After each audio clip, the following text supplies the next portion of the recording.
On May 10, 2025, a glimmer of hope emerged from the long-shadowed conflict between India and Pakistan. A ceasefire agreement, brokered by the United States, promised to silence the guns that had roared for weeks.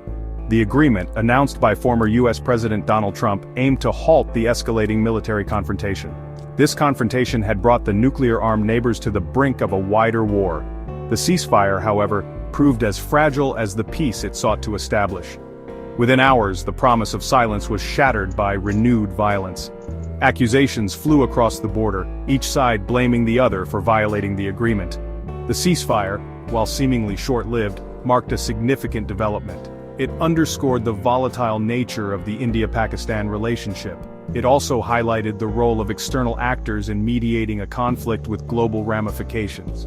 The agreement came after weeks of intense diplomatic efforts. These efforts were spearheaded by the US but also saw participation from other global powers. The ceasefire, though faltering, offered a small window of opportunity. It was a chance, however slim, to move towards a more permanent solution.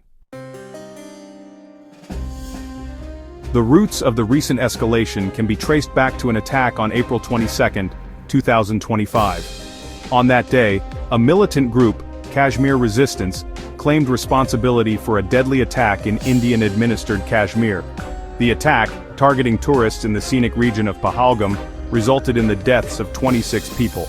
The attack sent shockwaves through India and ignited public outrage. India responded swiftly and decisively. It launched a military operation codenamed Operation Sindoor, targeting what it claimed were militant training camps in Pakistan-administered Kashmir. Pakistan, denying any involvement in the Pahalgam attack, retaliated with its own military operation. Dubbed Operation Bunyan Marsus, it targeted Indian military installations along the line of control, the de facto border dividing Kashmir. The ensuing conflict saw both sides exchange artillery fire and deploy attack drones.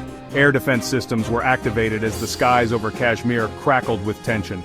The fighting, the most intense in nearly 3 decades, resulted in a devastating loss of life. At least 66 civilians were killed, and countless others were injured. The conflict threatened to spill over into a wider confrontation. This fear was amplified by the fact that both India and Pakistan possess nuclear weapons. The ceasefire agreement, announced on May 10th, brought a momentary pause to the hostilities. Yet, within hours, the fragile peace unraveled. Explosions rocked Srinagar, the summer capital of Indian-administered Kashmir. Simultaneously, reports emerged of increased drone activity over Peshawar in northwestern Pakistan. Each side accused the other of violating the ceasefire. India claimed that Pakistan had initiated the fresh round of attacks. It pointed to the explosions in Srinagar as evidence of Pakistan's continued support for militant groups operating in Kashmir. Pakistan, in turn, blamed India for breaking the truce. It alleged that Indian troops had resorted to unprovoked firing across the line of control. The accusations and counter-accusations highlighted the deep mistrust that defines the India-Pakistan relationship. This distrust, fueled by decades of conflict and animosity, made the implementation of the ceasefire agreement exceedingly difficult. The conflicting narratives also underscored the challenges faced by international mediators.